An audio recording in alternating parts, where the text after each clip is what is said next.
आज हम लोग बात करेंगे रिप्रोडक्शन के बारे में। ठीक है, ये बायोलॉजी की टॉपिक है और दो प्रकार से हम लोग इसको पढ़ते हैं।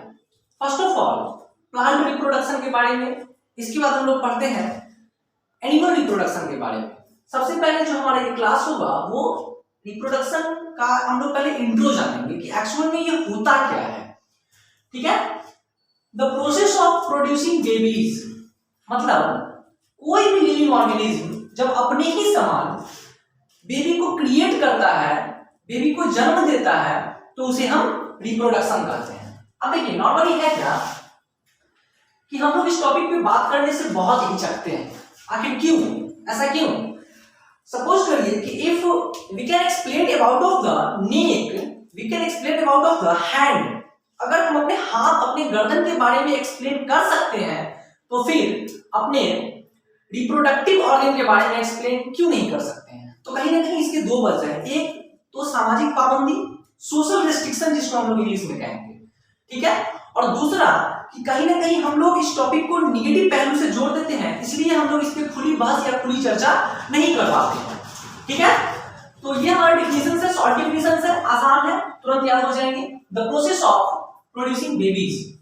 ठीक है, इसके बाद जो दूसरा सबसे इंपॉर्टेंट टर्म होगा इसका, reproduction is the main property of, या फिर reproduction is one of the most important property of living organism. तो लिखेंगे हम लोग इसको, reproduction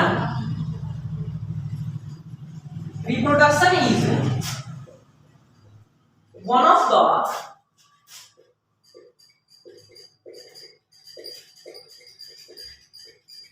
most important property of living organism। अब जो नेक्स्ट इंपॉर्टेंट थिंग है हम लोग उसके बारे में चर्चा करेंगे और ये जानने का प्रयास करेंगे कि रिप्रोडक्शन के लिए जो बेसिकल नीड्स है, जो जरूरी मीडियम है वो क्या है।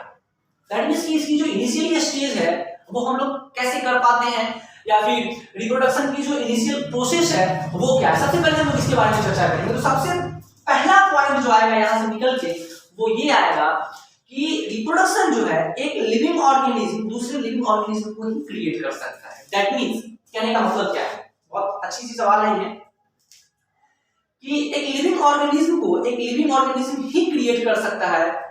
मतलब इसको हम हिंदी में कहेंगे कि सजीव व्यक्ति को उत्पन्न करने के लिए, सजीव प्राणी को उत्पन्न करने के लिए सजीव की सहायता लेनी पड़ेगी। मतलब कि निर्जीव वस्तु या निर्जीव प्राणी के माध्यम से हम सजीव प्राणी की उत्पत्ति कभी नहीं कर सकते हैं। तो यहां पे हम लिखेंगे कि नॉन लिविंग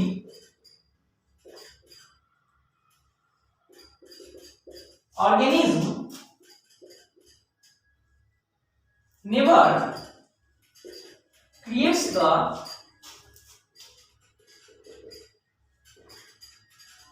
living organism।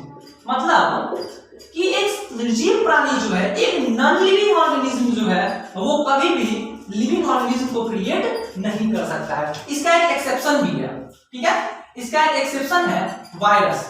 कुछ ऐसे वायरस है जो होते तो नॉन लिविंग ऑर्गेनिज्म है, लेकिन लिविंग ऑर्गेनिज्म के कांटेक्ट में आके वो भी लिविंग हो जाते हैं। तो एक दो एक्सेप्शन है हमारे पास वायरस का।